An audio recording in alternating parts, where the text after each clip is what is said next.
She's like love, love, love, and music. La la la, love, love, love, love, and music. Hello, everyone. Thank you for tuning in. I am Jay Lee. This is Jay Lee's Corner, and this is my review for Love and Hip Hop New York. This is Season 8, Episode 11. I hope everyone had a great Monday. I had a day today, but, you know, it is what it is. I have my fan on, as y'all can probably hear, because even though it's cold in Michigan, my apartment radiates heat most of the time. So it was like 30 degrees today, maybe 20. So my apartment was kind of warm, but I refused to open the window because then I would just like die of frostbite. So I got a little fan on. It is what it is. So again, hope everyone had a great Monday, getting ready for this whole work week. Getting ready for MLK Day on Monday. My birthday is on Tuesday of next week, the 16th. I'll be 36. I'm going to probably mention it every day just because I can. So anyway, this particular episode, I'm still not here for the whole New York cast. I swear to God, I'm not. And again, I'm still getting used to this iPhone camera. So if I'm looking the wrong way, just ignore me. So yeah. But yeah, I'm still not really digging this New York season. There's still a lot of things that I don't like about it, basically. But we're going to just go with it. So we see the episode picks off right where it left off last week, with Anaisa's husband coming in and seeing Anais and Rich standing around looking kind of suspect. So, you know, he's still like, you know, say, hey, do you work for Navarro? And Rich like, well, no, you know, Navarro was a friend and he wasn't able to make it, so he asked me to come stop by to make sure things were running smoothly. But Rich notices Anais' ass is real quiet. You know what I'm saying? She is quiet as her goddamn career that we ain't never heard of. And I'm like, why she not saying nothing? Oh, because she's a liar. So Ruben keeps asking, like, okay, what's going on here? And, you know, he brings up, well, yeah, I'm working with her, even though I don't work for Navarro. And, you know what I'm saying, it's cool. You know, because Ruben then said, you know, why you looking so nervous? What you so nervous for? And she's like, well, you know, which is weird that you here. And then Rich says, you know, well, it's cool that you came to support her, even though y'all separated and getting a divorce.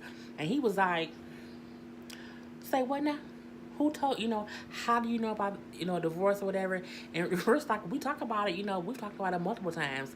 I'm like, see, Rich over here volunteering extra information, and he needs to just hush and see how the scene plays out. But not Rich. Nope, he want to go ahead and talk about everything. And then, so Ruben like, so y'all be talking about our marriage. She's like, are you having an affair? Like, are you cheating on me? Are you sleeping with him? And then Anais is like, what? I don't know what to say. You know, I mean, yeah, we're dating. The fact that you just told your husband that this is the man that you're dating and you are married, girl, you sound stupid. And of course, Rich, no. Ruben like, so you cheating on me with this person? You know, did she tell you that we're together? Did she tell you how many kids we have? And Rich like, well, yeah, she said they all had 2 kids. And that was about it. You know what I'm saying? He should have said, she told me y'all had 2 kids, but she also told me that y'all were going to divorce. That's what Rich should have said. But he stayed quiet because, of course, it's the whole scene. So Ruben is then talking to Anais like, I can't believe you would do this to me. This is crazy. And then Rich tries to interject. I felt like Rich was trying to say to him, you know, I see this as a conversation y'all two need to have, but let me get this straight. You don't know, y'all not really getting divorced. I feel like that's what he was trying to say, but Ruben wouldn't have it. Ruben was like, look, I ain't talking to you. I'm talking to her. When I'm done talking to her, then I'll talk to you. And he like, oh, some on your time now? He was like, yes. I'm like, well, Ruben might be an old head, but Ruben don't play. Ruben came in there to some cracks meds, get some answers, and you know what I'm saying, get to the bottom of some things. And I'm like, okay, Ruben, you don't play no games, Ruben. Ruben gonna fuck Rich Dollars up. So from there, you know, Rich and Ruben still, you know, are kind of going back and forth because Rich, like, you know what I'm saying, I was trying to be respectful. He's like, well, how can you be respectful? This is my wife. And he like, you know, I don't care. You know, what you want, it's whatever you want to do. You're going to threaten this old man. But he didn't threaten the old man. The old man kind of threatened him. And so then Ruben tried to rush Rich. It was funny to me. because Ruben's an older gentleman, and you heard someone else in the background speaking, I'm going to say Spanish. It was a different language. I think it was Spanish. And I guess they must have been talking to Ruben, because you can kind of tell that Ruben probably in more comfortable settings, he probably doesn't speak English all the time. Usually people who are of a different nationality, of a different race, they speak their regular language, or the first language, which sometimes isn't English. So I'm like, because for someone to be yelling in Spanish, that's probably the language he typically speaks, normally around people or whatever. So Rich, security come in, trying to get him, trying to keep him separate. Rich picks up a chair like he gonna throw it. You gonna hit this old man with a chair, Rich? This is not WWE or WWF or just look. Put the chair down, Rich, and calm down. And the whole time they have this situation, Jonathan over there with his big bug eyes, Anais is like, don't do this, guys. Stop. Ruben, let me talk to you. Let me talk to you, Ruben. Ruben like, I don't want to hear it. You ain't shit. Takes his ring off, throws it at her. And was like, what I'm saying? It's over. I don't want to do it no more. It is what it is. And she's like, you gonna just end this over Rich? No, bitch. You ended it over Rich. You did that. He didn't do anything. You can't cheat on someone and then be like, so you gonna just leave me because I cheated with Rich?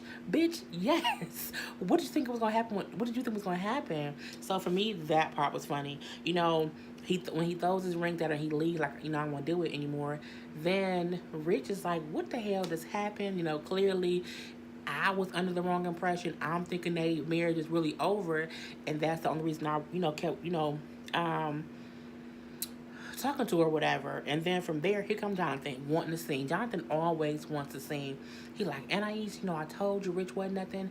If you're gonna leave Ruben, that's fine, but don't leave Ruben for Rich, because Rich was over there getting some waitress's number. He like, I ain't even got no phone.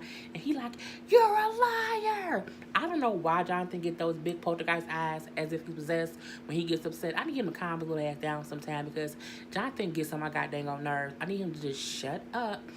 My thing is, he always going for, is he that extra in real life? Because if you are, I could not be your friend. Well, I'm extra too. People love me, so maybe not.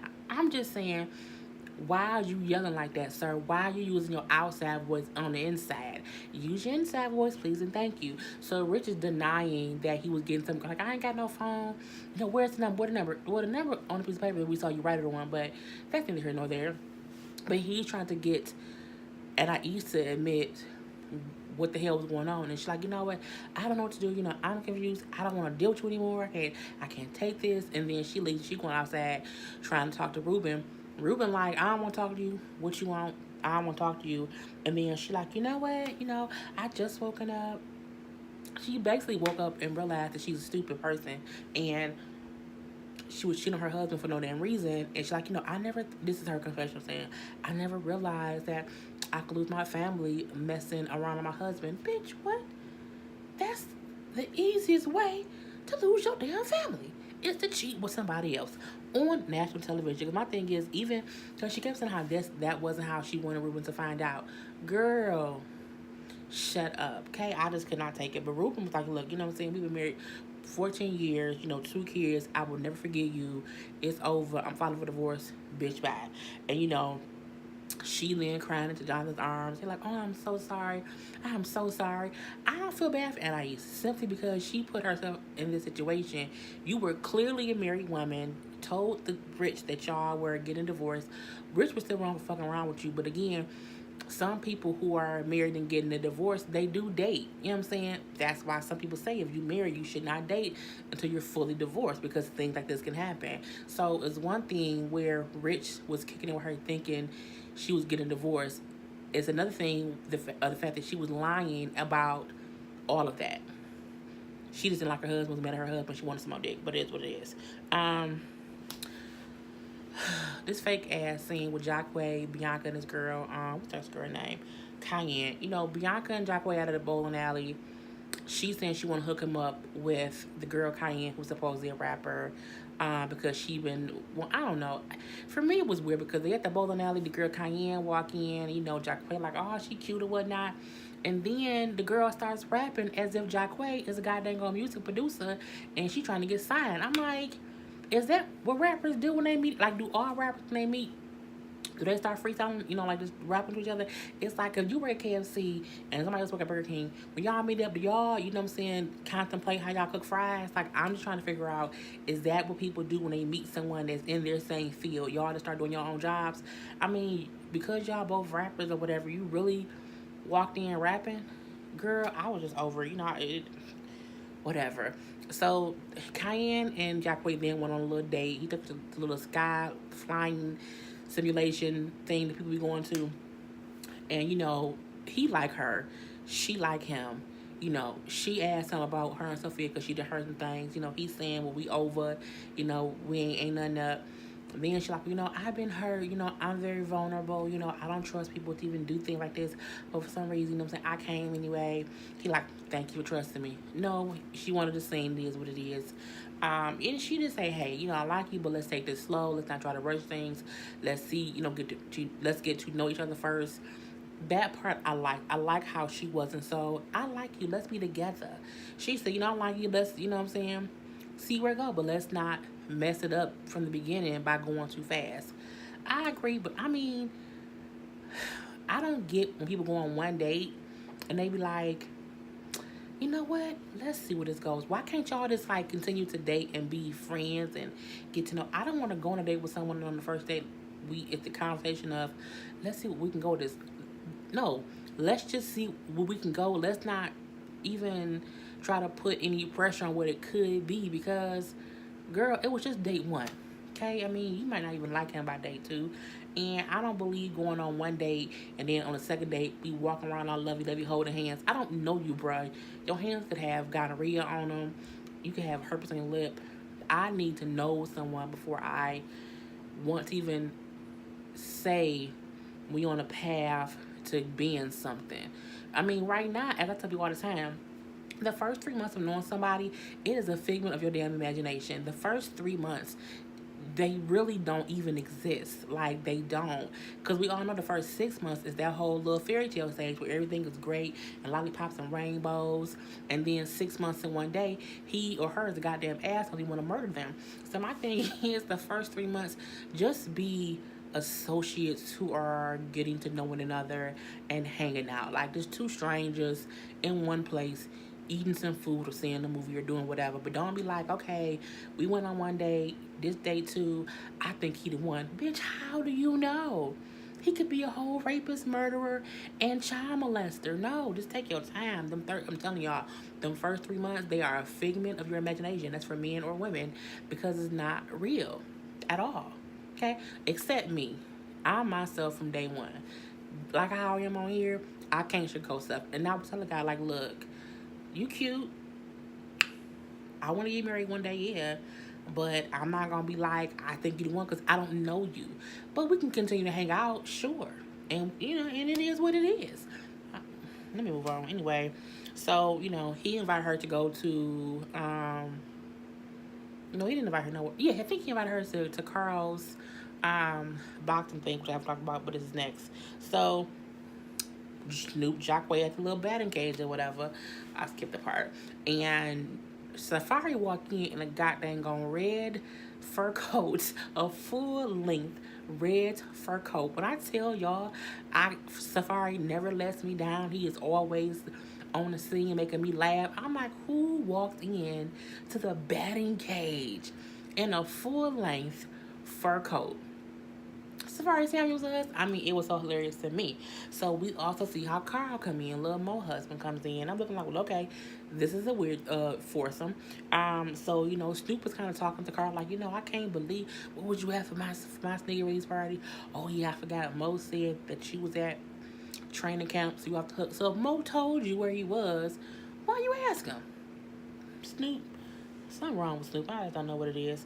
So, Carl bring up how he, was starting back to do his little boxing thing and how he opened up a new IG to promote his boxing. He says how Lil Mo don't know. Because, again, he shut his page down before because he had the little girls all up in his inboxes and stuff. But he feel like his fans need a way to see what he got going on, see what's coming up next. And I I wear scarves all day, so it's always slint on me from the scarves. So it gets driving me crazy. But yeah, he said he needed something so his fans can follow him. I feel two ways about this.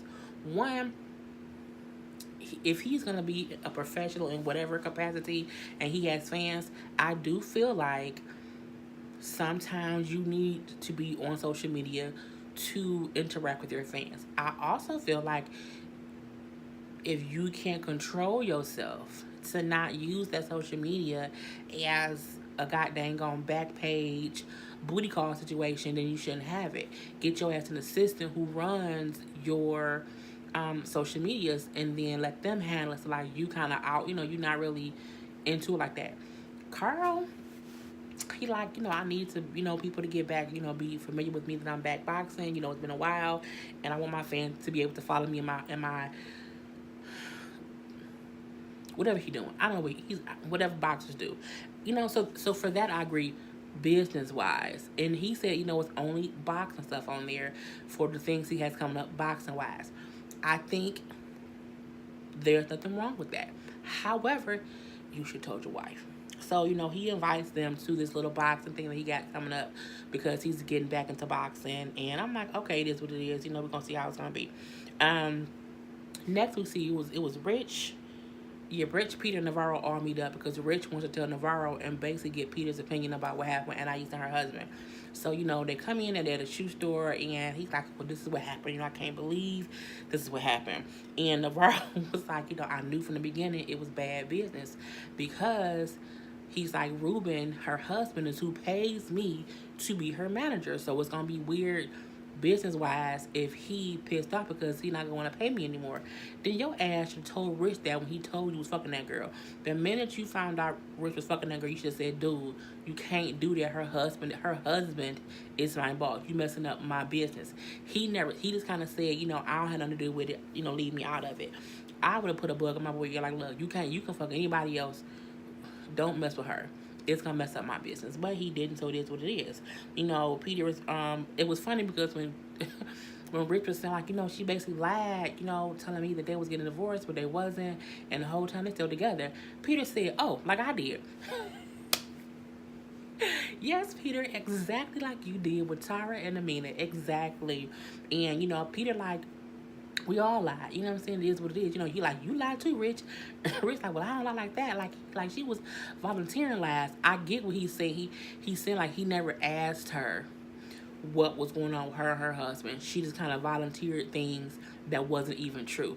It's one thing if somebody asks you like, hey, are you and your husband still together? And you be like, nah. And you just lying. But if I don't ask you any questions, we trying to work, and then you say, hey, just FYI, you know what I'm saying, me and my husband ain't together. That's what he meant, like she was volunteering lies because it wasn't true. And people like, but we all do it. We all lie. It is what it is. And Rich said, but I don't lie like that. You know what I'm saying? I don't purposely lie to someone about something that isn't true. I mean, a lie is a lie is a lie. Rich, stop trying to play, Boardwalk Park Place and Baltic Avenue. It's all goddamn property. Who cares, what kind of property? A lie is a lie is a lie. I don't care what anybody says. But Rich is like, you know what I'm saying? I just don't like how she lied. You know what I'm saying? I'm done with it. If you say so. Next thing we see is Dream. Dream's in the studio and she is rapping. And when she started rapping, I just said, you know what? Let me go ahead and just cancel all my cable accounts. Let me cancel my social media. I just don't want to hear her rap at all. I do not like her as an artist at all. I think she sounds crappy, point blank period. And we see Safari comes in and she tried. This whole scene to me was real petty and childish, and I liked how it showed that Dream was petty and childish because she's mad at Safari because Safari did a show where Mariah Lynn also performed, and she is under the impression that she's the Queen of Sheba and what she say go. And what I liked is that Safari just stood there and let her look stupid. He let her look ghetto and dumb. He let her look ignorant. And I told you, don't you think you should have told me that you was working with Mariah Lynn? And I told you we had an agreement that you wasn't going to work with whoever I said you couldn't work with. And he like, look, I can do whatever I want to do, and no one is going to tell me how to, live my life. I'm not going to let any woman, control me. Nikki must have told Safari to sit the fuck down them whole 12 years because he is not even for anyone telling him anything And I'm here for it simply because the things that Dream was asking about was irrational and stupid. And one, and two, and three, she don't matter, she don't matter, she don't matter. So I'm like, you can't tell me I can't work with someone professionally because you don't like them when you don't pay not damn one of my bills. And we not even a couple, bitch. Like, we don't have no time together. You was a figment of my goddamn imagination. Why is she a figment? Because it's the first couple of months. And the whole, oh my God, she's so nice. I like her.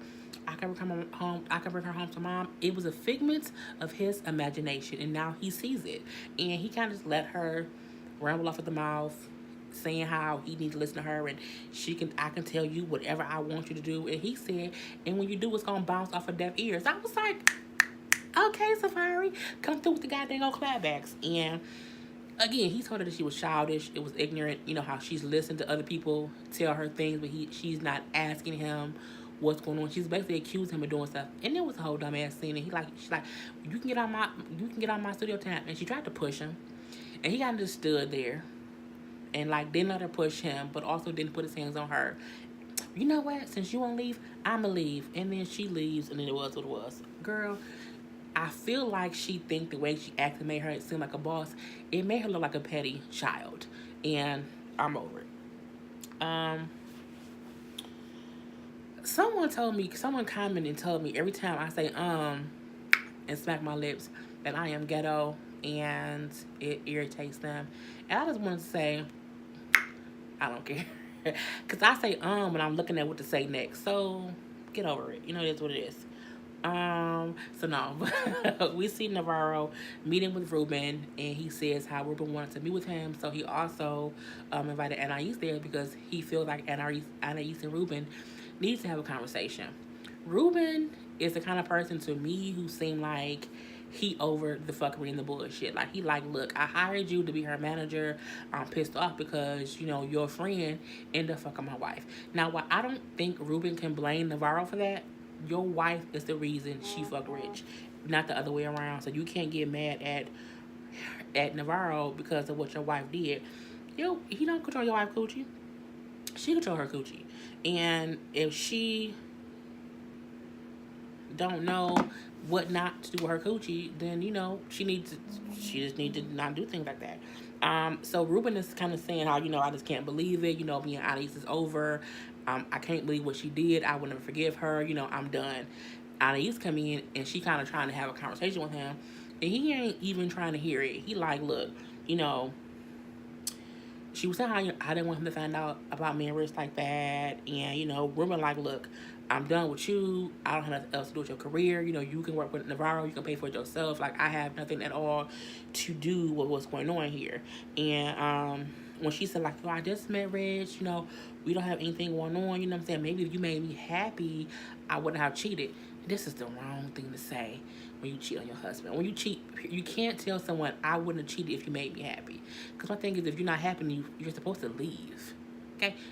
If you're not happy, you leave first. You leave, and then you move on and do whatever it is you want to do. You can't be like, well, I wasn't happy, so I stayed and laughed at you and laughed at the person I would cheat on you with, and it's your fault. Girl, bye. And he was like, look, you know, I don't care. He like, as far as I'm concerned, he like, come get all your shit out the house. I don't want to see you no more. You know, I want you out. I'm done. And he walks out. That's what happens. You can't be out here. You know what I'm saying? You just can't be out doing stuff like this. There's a little scene of Safari and Juju, you know, hanging out and whatnot. And he took her to like this little club just to get her out the house. I like the scene. I like how, you know, it do seem like they have some kind of chemistry. But it could just be good, you know, friendly vibes as well. Safari does say that for now. He wants to keep it strictly friendly. He doesn't want to cross that, you know, path because, again, she's freshly out of her 10-year situation. And when he said, you know, he knew that when he broke up with Nikki, it took him a good 2 years to kind of get back into the swing of things. So he just wants to kind of just get her back out into the world of having fun versus him trying to date her. I like that he did that. He wasn't trying to be like a vulture.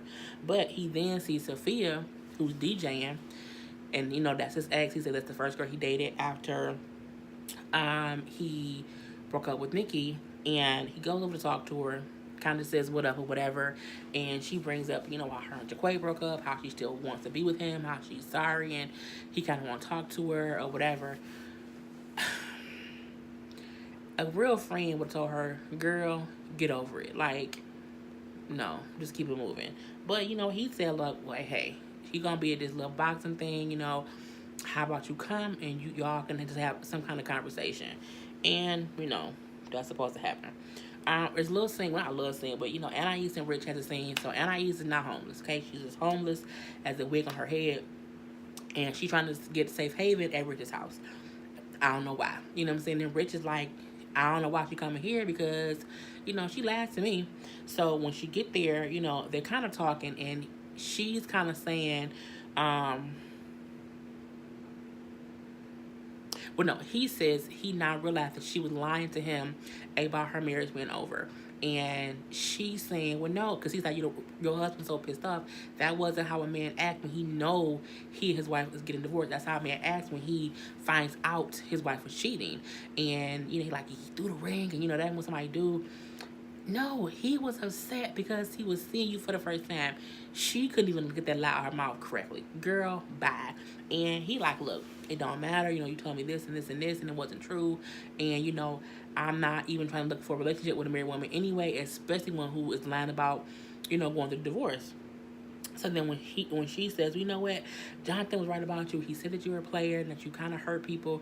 And he like, what was Jonathan talking about? And you got that girl phone number. You know, I can't believe you did that. He like, yeah, I got a phone number. You know, who cares? I mean, look, them two having a conversation to me was dumb, because I feel like she really, because she said, I was trying to come here to get support after my husband put me out, and now that he put me out, you're not even here to support me. What? Girl, you thought he was gonna be there for you? Girl, bye. No, it was, I mean, it's I don't feel bad for her, because she put herself in a situation. Like, she put herself in. He didn't coerce you. He didn't force you. He didn't, because he could not have blinded you with his, it's the money. No, because Rich is not a catch, okay? T.I. is a catch, okay? You know what I'm saying? Justin Timberlake is a catch. Ryan Gosling is a catch. Okay? Hell, to some people, Young Dro might be a catch. But Rich Dollars, girl, so stupid at Anais. Anyway, you know, she leaves when she realized she can't say that either, and she's still homeless. So it is what it is. The last scene we see is they're at Carl's show. And for some reason, Remy Ma let it slip that Carl had a new IG, because she's like, yeah, I was talking to Pat. And he was like, oh, yeah, you know, he having this, you know, event. We should go, because it's all over Instagram. She's like, well, he ain't got no Instagram. And Remy like, yes, he do. And Mo like, no, you don't. Girl, they pulled them phones out, got to comparing. Mo found out that he did have a new Instagram, and not only did he have a new Instagram, but her ass is blocked from it. Catch some tease. So of course she pissed off. So we like, Mo, you know, you can't flip out. You know, don't go Mo time 3. You know, you can't. You at an event. Talk to him when y'all get home, when the event is over. And she looked pissed off. She looked agitated. But I still call bullshit, because my thing is, it ain't no way that no one, you didn't know it was on Instagram. Girl, you always on Instagram. So don't play me like I'm stupid. Anyway, so Remy has to leave. She has a concert, or she has to go do, you know, a show to do. And Lil Mo takes a beeline to Carl. And she's trying to question Carl about this whole damn Instagram thing at this event in front of the press. And he trying to box and stuff. So he kind of like walking away like, you know what I'm saying, we getting not right now. And she following him around the ring, trying to talk, and Snoop like, and everyone looking around like, what the fuck is going on? Why she, because it wasn't like, it was so stupid. So she like followed him in the ring. It's like, yeah, he bugging and he got a page and I can't believe, and she loud, and Snoop like, Mo, you know, not now. Talk to him about it later. You know, don't do this here. You know, all the press. I don't care about no press. He got me fucked up. Let's see how far he get without me. And then she's still on. She leaves. So Carl is like, you know what I'm saying, I know she didn't find out about the Instagram page. I know she upset. But, you know, this isn't the place to talk about it. I agree. That ain't the place to talk about it. They should talk about it when they get home or whatever. Because my thing is, I don't like making a fool of myself or anyone else in public, but I will cuss your ass out in the car. I felt like she should have cussed his ass out in the car, and that could have been on camera. But you here it just looked dumb. You know, she go out to the car, she pissed off, and Snoop. The fact that Snoop was being the voice of reasons was hilarious. I can't believe he got an Instagram page. And Snoop was like, "You mad over Instagram?" Right? You mad over Instagram? I feel like he got an Instagram page and he blocked me on purpose, and he blocked me because, you know what I'm saying? Cause I'm picking up 2 + 2 = 5, and I know he doing something out of the way, and he trying to sneak behind my back and do shit. And I'm like, girl, calm down and just breathe, and just don't do it at this particular event. Check his ass later. Just don't check him right now. But she not listening at all. So when she is in the car and still saying to Snoop, I just can't believe, I'm just so pissed off. I think he's doing something behind me. And Snoop like, look, you can't be getting mad off Instagram. You got to calm down. Talk to him about it later. Don't do it here. And, you know, Karla still saying how you only did the page to promote this event or whatever. So then Mo like, well, I'm leaving. You know what I'm saying? I'm finna go to my cousin or something like. And she tells Snoop, don't tell him where I'm going. I don't want him popping up. Snoop said, look, I ain't got nothing to do with that. So Snoop walked away, and then the driver said, where you going? She's like, I don't know. Don't take me to Harlem or something. I'm looking like, you don't have nowhere to go? Nowhere? Okay. If you say so. So from there, you know, the last thing that we see is Safari and Sophia walk in, and Snoop is like, oh, I heard things about you. You know, why you play that way like that? And I can't, y'all here taking dog from people and accepting gifts and, you know, doing this and doing that. She's like, no, that wasn't what it was. I didn't play him. I really do care about him. But, you know, things happen, and I just want to talk to him, let him know, like, you know what I'm saying, I still care about him. And Safari like, see, that's why I'm part of here, because I told her he would be here and they can have a conversation. So Snoop like, well, all right, you know what I'm saying, do my man right. Just do my man right. Snoop is so funny sometimes. So the whole little sparring thing going on, and Carl sparring with whoever, and then we see Jacquay walk in. And we see Jacquay walk in, and Safari like, oh yeah, there go Jacquay. And then as he walks in, the person he brings with him is the girl. He brings Cayenne with him. So Safari like, oh shit. And of course the episode goes off. So, you know, it was a good episode for what it was, you know. You know what I'm saying? We can see how the next, I think it's not even coming back on until like 2 weeks, because next Monday is MLK Day. But it's weird because they show a new episode of Love and Hip Hop Miami coming on, but not for New York. So who knows? Anywho, I am about to end this video here. I'm about to watch Love and Hip Hop Miami and then review that one. So, I am Jay Lee. This is Jay Lee's Corner. Remember to like my like my video, subscribe to my channel, and then you can also share these videos and put a comment below on how you felt about it. Unless it's a bullshit comment saying that you don't like me because I'll be smacking my lips, because if you do that, I don't care. But, anywho, I am Jay Lee. This is Jay Lee's Corner. Peace.